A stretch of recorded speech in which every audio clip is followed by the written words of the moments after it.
Before you call someone evil, stop for a second and ask yourself something deeper. Why do you feel less like yourself after being around them? Why does your chest feel tight, your thoughts get cloudy, and your peace disappear, even when they were smiling the whole time? That is the part most people miss. Truly dangerous people do not always come with rage, threats, or obvious cruelty. Sometimes they come softly. Sometimes they come with patience, gifts, and words that sound caring. Sometimes they seem so calm that you start blaming yourself for feeling afraid. But little by little, they touch the deepest parts of your mind. They make you question what you saw. They make you explain pain that should have been obvious. They make you feel guilty for protecting yourself. And here is the trap. By the time you finally see what is happening, you may already be defending the person who is draining you. So stay with me, because what you are about to hear may put a name to something you have felt for a long time. And if one part of this hits too close, do not ignore it. That feeling matters. Sometimes the biggest warning in your life does not shout, it whispers. And if you catch it early, you may save your peace before it is broken piece by piece. Look closely at what happens to your spirit after you leave certain people. Do you feel lighter, or do you feel strangely heavy? Do you feel clear, or do you feel pulled into confusion? Do you feel stronger, or do you feel smaller, like your voice got lost somewhere in the room? The most harmful people rarely destroy you in one loud moment. They work slowly, quietly. They study your heart. They notice where you are lonely, where you are forgiving, where you are hungry to be loved, where you still want to believe the best no matter what. Then they enter through that open door. This is why kindness without wisdom can become self-betrayal.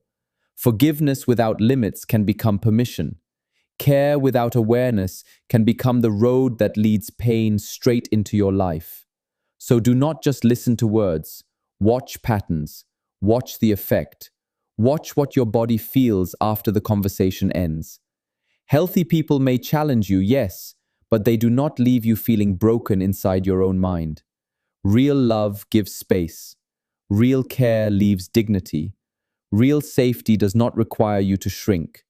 And if someone keeps pulling you away from your own center, if their presence makes you restless even when nothing obvious happened, do not dismiss that.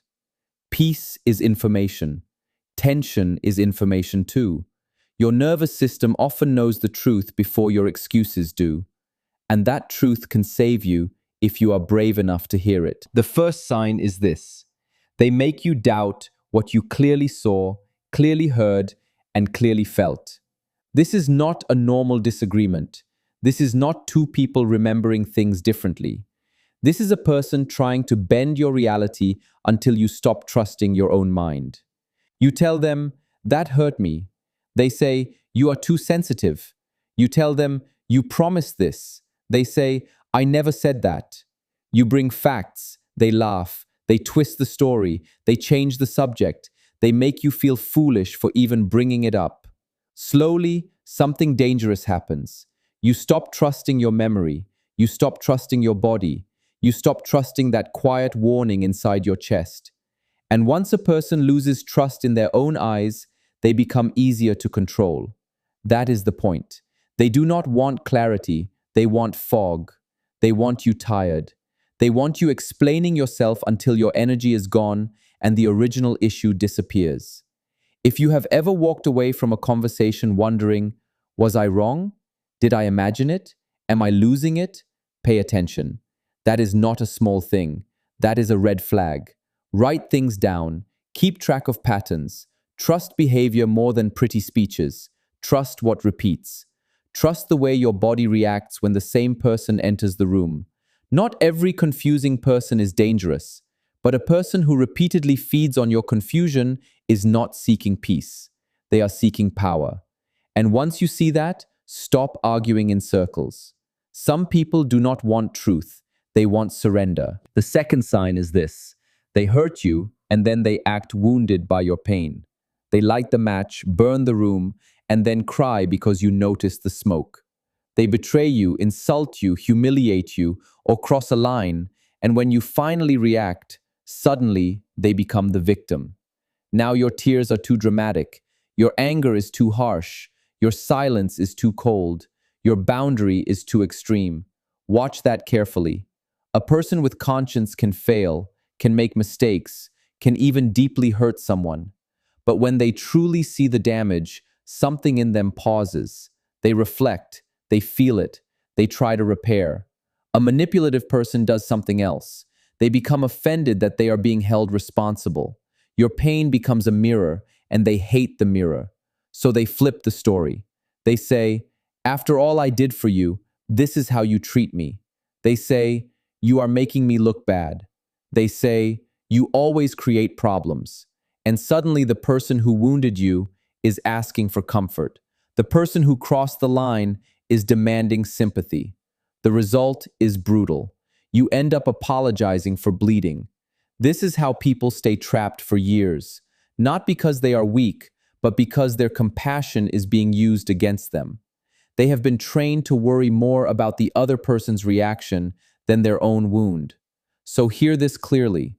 Their emotional performance does not erase their action. Tears can be real and still be manipulative. Pain can be real and still be used like a weapon. Some people are not crying because they hurt you. They are crying because consequences finally arrived. The third sign is this. Their kindness comes with control hidden inside it. At first, they may look generous, supportive, even deeply caring. They help you, they praise you, they give attention quickly, they make you feel special, chosen, seen. But later, every gift becomes a debt, every favor becomes a leash, every private thing you shared becomes something they can use. Their kindness was never free. It was an investment in future control. Real kindness gives space. False kindness creates obligation. Real love respects your freedom. False love says, "After all I have done for you, you owe me access, loyalty, time, and silence." That is not care, that is ownership dressed as affection. So watch what happens when you say no. This is where the mask usually slips.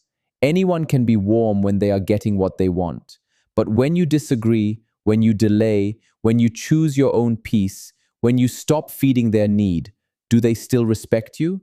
Or do they turn cold, sarcastic, punishing, distant, or cruel? Do they withdraw affection until you panic? Do they suddenly become unavailable just to make you chase? Do they only feel loving when you are obedient?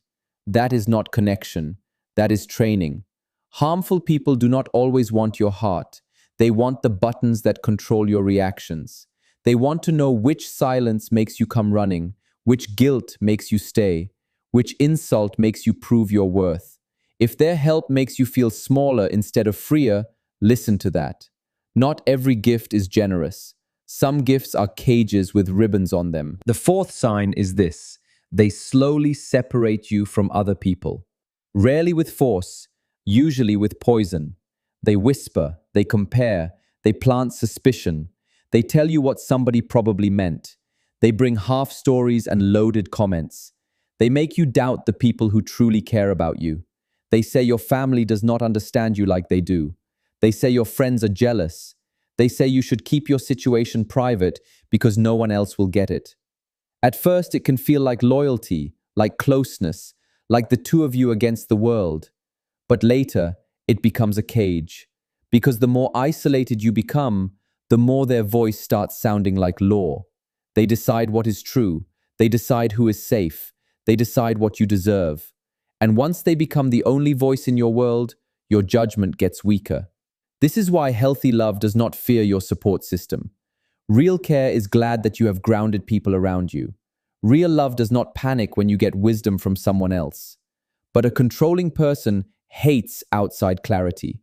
They do not want your healing circle near you. They do not want fresh air entering the room. If someone becomes uncomfortable every time another wise voice speaks into your life, do not ignore that. Keep safe people close. Keep people who remind you who you were before fear entered your body. Keep people who can say, "This is not right," even when you are not ready to hear it. Isolation is where manipulation grows fastest. The moment you speak the pattern out loud to someone grounded, the spell begins to weaken. Sometimes one honest conversation can break months of silent control. The fifth sign is this: they do not take real accountability. They only use strategies to escape it.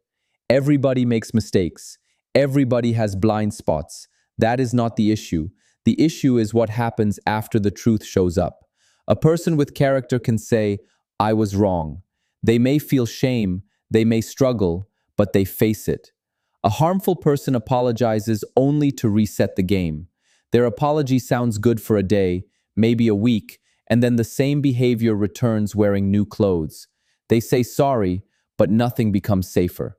They promise change, but only the method changes, not the heart behind it. Do not be hypnotized by words. Watch transformation. An apology without changed behavior is not repair. It is a pause between injuries. A promise without discipline is just sound. When you confront them, notice the escape doors. One door is blame. You made me do it. Another door is comparison. Other people are worse. Another is history. My past made me this way. Another is distraction. Why are you bringing this up now? Another is attack. What about the thing you did years ago? Their goal is not to understand the damage. Their goal is to survive the conversation without changing. That is why time matters, consequences matter, boundaries matter, correction reveals character. Anybody can say the right thing when access is at risk. But if someone only behaves well when they fear losing you, that is not goodness. That is calculation. The moment they feel secure again, the old pattern returns. And if basic respect only appears when your exit becomes real, then respect was never natural. It was a tactic. The sixth sign is darker, and many people avoid it because it is painful to admit. They seem to enjoy seeing others lose light. Watch their face when someone succeeds. Watch their tone when another person is praised. Watch what happens when you share good news, healing, joy, or growth. Do they celebrate with you? Or do they minimize it, mock it, compete with it, or suddenly remind you of your flaws? Some people do not feel settled unless they are above someone. They do not want to rise with others. They want others to stay small. Your confidence bothers them. Your peace irritates them. Your healing threatens them. Your independence feels like betrayal because they preferred you broken, available, and easy to control. They may hide this behind jokes. They may say they are only being honest. They may claim they are trying to keep you humble. But real honesty builds. It does not bruise the same wound again and again. Real care can correct you without crushing you. A person who secretly enjoys your weakness will often appear close when you are struggling and become distant when you are strong. When you need rescue, they feel important. When you no longer need saving, they feel rejected. That is not friendship. That is hunger for superiority. So move carefully with your growth. Not every ear is safe for your dreams. Not every eye is happy for your progress. Not every hand touching your life is trying to bless it. Some are only measuring where to strike later. Keep building anyway, quietly, steadily. Let your results speak after your foundation is strong. Because envy is not always loud. Sometimes envy smiles. Sometimes envy gives advice. Sometimes envy sounds like concern while secretly fearing your rise. The seventh sign is the one many people feel but struggle to explain. After being with them, you feel spiritually dirty, heavy, drained, restless, guilty without a clear reason. Your thoughts become messy, your heart feels unsettled. Nothing obvious happened, and still it feels like your inner world has been disturbed. Do not brush that aside just because you cannot prove it in perfect language. Your body is not foolish. Your spirit is not weak. Sometimes the deepest part of you sees what the polite part of you keeps denying. Harmful people often leave behind confusion, shame, obsession, fear, and self-doubt. You replay conversations. You rethink every word. You prepare for their moods. You shrink your thoughts before speaking. You start living in reaction to them even when they are not in the room. That is how you know the connection is unclean. Healthy people may challenge you, yes, but they do not make you lose yourself. Honest people may correct you, but they do not make you feel worthless. Strong people may disagree with you, but they do not need to dominate your soul. Learn the difference between discomfort that helps you grow and discomfort that warns you to step back. Growth discomfort stretches you, but it still has light inside it. Warning discomfort makes you smaller, more fearful, more confused, more dependent. That is not a lesson to romanticize. That is a warning to respect. And if you keep calling poison a lesson while drinking it every day, eventually your whole spirit pays the price. If someone's face came into your mind while hearing this, notice what happened next. Another voice probably showed up too. The voice that says, but they had a hard life. But sometimes they are kind. But maybe I am overthinking. But what if I leave and regret it? This is where many good people get trapped. Their empathy is beautiful, but they aim it everywhere except toward themselves. Listen carefully. Pain may explain someone's behavior, but it does not excuse cruelty. Trauma may explain why a person bleeds, but it does not give them permission to cut you open. You can have compassion from a distance. You can forgive without returning. You can wish someone healing without offering yourself as the medicine. That is not cold, that is wise. Many people confuse love with endless availability. They think if they stay longer, give more, explain better, forgive faster, then eventually the other person will become safe. But some people do not become kind because you love harder.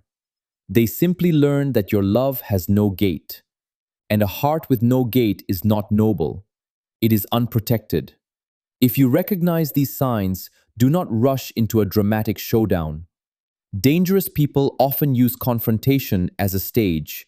They twist your words, provoke your anger, gather an audience, and make you look unstable for finally reacting to what they have been doing quietly for months.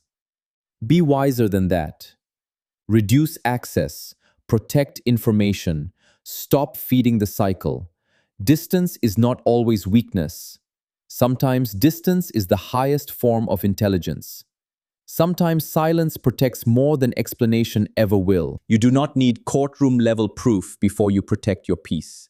This is where many people lose years of their life. They wait for the final betrayal. They wait for evidence so obvious that no one can question them. They wait until the damage is undeniable. But by then, they are exhausted. Their confidence is fractured. Their inner voice is faint. Their support system may already be weakened. Do not wait for the house to collapse before admitting the foundation is cracked. You are allowed to step back because the pattern is unhealthy. You are allowed to say no because your body keeps warning you. You are allowed to choose peace even when others do not understand. And yes, once you do, the manipulative person may call you selfish, cold, changed, dramatic, ungrateful. Let them. People who benefited from your silence will always complain when you become clear. They may suddenly turn soft. They may suddenly remember your worth. They may finally say what you wanted to hear for a very long time. But ask yourself one honest question. Why did your value become visible only when your absence became possible? Why did respect appear only when control started slipping? Why did love become loud only when you started leaving? Do not be hypnotized by last-minute tenderness. Even a cage can be decorated beautifully when the prisoner reaches the door. Retention line here, because this part matters more than most people realize. If someone only changes when they fear losing access to you, that change may not be love. It may just be strategy wearing a softer face. There is also a deeper truth you have to face if you want real freedom. Harmful people often choose people who are open, loyal, forgiving, and hungry for harmony. They do not usually choose strong boundaries because strong boundaries are inconvenient. They choose the person who explains too much, forgives too fast, carries too much guilt, and believes love can fix everything. Your ability to see good in others is beautiful, but if you cannot also see danger, that beauty becomes a doorway. So ask yourself, not to blame yourself, but to free yourself, Why did I stay where I was shrinking? Did I fear being alone? Did I mistake chaos for passion? Did I think I had to earn love through suffering? Did I ignore early signs because the truth would have forced me to act? This is where growth begins. Not in obsessing over whether the other person is evil enough, not in spending every night replaying what they meant. Growth begins when you understand the doorway they entered through. Was it loneliness? Was it guilt? Was it low self-worth? Was it your need to feel chosen? Heal the doorway, and the same darkness will not enter so easily next time. There is a version of you that no longer begs for basic respect, a version of you that does not panic when affection is withdrawn, a version of you that can lose a person and still keep your soul.